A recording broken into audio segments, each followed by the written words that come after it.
This is Pearls and Swine. On good news, you can use I'm Levi. And I'm Lisa. And I got a question for you. Uh-oh. Confession time. What did you watch this week? Did you watch anything?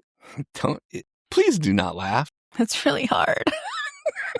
I really love the Leave It to Beaver. It's so weird. Weird. Before that, I watched a Little House on the Prairie. Oh, well, I've been sucked into Little House on the Prairie It's recently. so good. But I like imagining you unwinding with Leave It to Beaver. Wow. It's a little black and white. Yeah. Yeah. It's a little weird. Yeah. Yeah. Here's the thing, though. I got curious thinking about why do those things kind of like relax me and I can kind of wind down. And I think it's because in one episode, the whole plot is Wally or Beaver gets into some mischief. And by the end, it's resolved. And that's it. That's the whole news cycle. You know, and compared to opening your phone. Right. It's flooded. It's a flood of somewhere of like, hey, a fire somewhere else, a country falling apart. And it's all coming in at, 3 in the morning. And it's push notification. But Mr. Cleaver, what does he do? He reads the paper. One newspaper at night. Sure. Nothing beeping on his phone. And the Ingalls, they wait weeks to get the news. Yeah, that's right. But we're like on a treadmill. Yeah. It's like cranked up from, 3 miles an hour to like that 8 where you're like just going.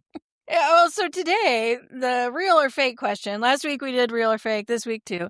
Like, it's a little bit different. It's not just, is this a counterfeit gospel? It's what's flooding your phone actually good news, or is it just noise dressed up as news? Oh, that's an interesting question to think about. Yeah, and Paul's got an answer for that in Galatians too. Well, so today we're going to go on a journey through Galatians, Paul's letter to Galatians. And in the first chapter, he's talking about spotting a counterfeit gospel. But today we're going to pick right up where we left off on Wednesday last week. So can you take me from the sitcom nostalgia of The Wonder of Wally to the actual text? Well, it's the beaver. That's really okay, sorry. Leave It to Beaver. It's in the title, W's. right? I liked the W. I like the alliteration there. Okay, I gotcha. Here's my honest read of why we're anxious, or most of us are anxious. You think the news makes us anxious? No, not at all. No, not at all. Just kidding. Most of us watch the news and we walk away. I don't know. It's a little depressing, right? And I think it's because we sense the world isn't the way it's supposed to be. That instinct is actually correct. Don't you think? Well, sure, but that's not all bad news. It's not? Because recognizing something is broken means maybe there's a possibility it can be fixed. The problem is where people look for the fix, not that it's broken, but where they look for the fix. Some people say humanity is just evolving towards something better. Some people say if everybody could just be their authentic self, we'd land in utopia. Yeah, John Lennon had a song about that. Yeah, imagine there's no countries. Yeah, something like that, right? Yeah. Nothing to kill or die for, that one. Yeah. It's a nice melody. I really like it, that part of it. But here's the catch. If everyone's authentic self is the fix. I'm running away. Yeah, what happens when someone's authentic personality type is just, well, we could say jerk to be nice because we're on the air. Sure. Right. Yeah, that authenticity doesn't help anybody. It's not going to save anybody. Nobody wants to live in that utopia. Yeah, donkey world. Right, yeah. No one wants to live there. Yeah, we live in a country built on the pursuit of happiness. And we also lead the world in depression and anxiety. Isn't that amazing? And we lead it in medication for solving that problem. That tells you something. Humans are not the solution. The government, it's not the solution. You being the realest version of you, let me just say this, is not the solution. Yeah. So what does this have to do with Galatians? And where does Paul take us? He tells them straight out, the gospel he preached isn't a human invention. But I certify you, brethren, that the gospel which was preached of me is not after man, for I neither received it of man, neither was I taught it, but by the revelation of Jesus Christ. Not after man. That is a strong claim. It is. And I actually love that he calls them brothers or brethren right there before he says it. Quick side note, because I can't help it, on that word, because in their culture, it wasn't just a nice churchy term, brother Abe. It's not a churchy term. He's calling someone brother or sister. It actually could carry legal weight. It tied you to a family inheritance. Paul's saying, if you know Jesus, you're my brother, right? And so he's saying, Paul says, if you know Jesus, God's your father, Jesus is your older brother, and the rest of us are siblings. Sister Lisa. That's right. Stuck being siblings with each other. Yeah. Stuck. Right. Which, like any family, means we love each other and also occasionally drive each other up a wall. We're thankful when people go on vacation.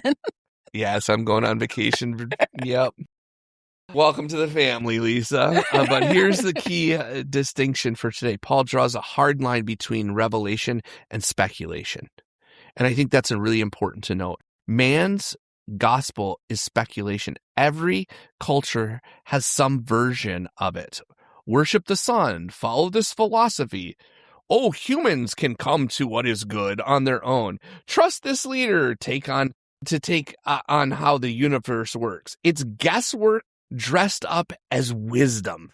Which is different than revelation. Yeah, revelation is that it was handed down from something outside of ourselves, who is God, right? Not worked up from below. It's given to us by the one who created it all. The good news doesn't come from a philosopher, a politician, or a clever marketing plan. It comes down from heaven in the person of Jesus Christ. Think about this. God himself, God in the bod, God in the flesh. He comes down and lives among us. Amazing. That's the difference between fake news and good news in one sentence. Fake news is speculation about God. Good news is God speaking for himself. And the way we usually get to know somebody's true character is by actually being in relationship with them, not by hearing second-hand opinions. Exactly. And that's what special revelation is, the Bible, Scripture. God is not just leaving hints in creation. And he does say that all of creation speaks of him. It's there. You can see, like, how did the stars get there? How did this all happen?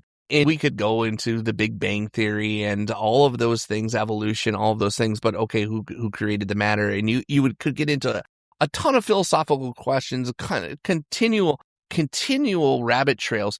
But at the end of the day, there has to be something outside of time that created a starting point. If there's a starting point, then there's something outside of time that has actually done this. And so he says this special revelation, he tells us who he is. Who is God? A God of love, a God of grace, a God of mercy, a God of forgiveness. You're not going to bump into that in a philosophy class. And unlike speculation, which changes with every new theory, revelation doesn't shift. Yeah, because God gets it right the first time. Because he's God. He knows himself completely. That's the anchor point going into the rest of this passage. Paul about to tell his own story, and he wants you to know up front, none of what's coming is his opinion. It's revelation. It's been given to him outside of himself. Let's take a quick break on this till tomorrow, and we'll come back to it. But what I want you to hear is Paul is brutally honest in this thing. And he's saying that this thing it's something that he received. He didn't make up. He didn't come up with it on his own. He received it. He took it on, this gift of Jesus. That is, for today, good news you can use. Thanks for tuning in with us. If you've got questions or comments, we'd love to hear from you. You can email those to office@evangelup.org. If you'd like to catch up on any of the previous Pearls and Swine episodes, just search Evangel Houghton on your preferred podcast platform or go to our website, evangelup.org.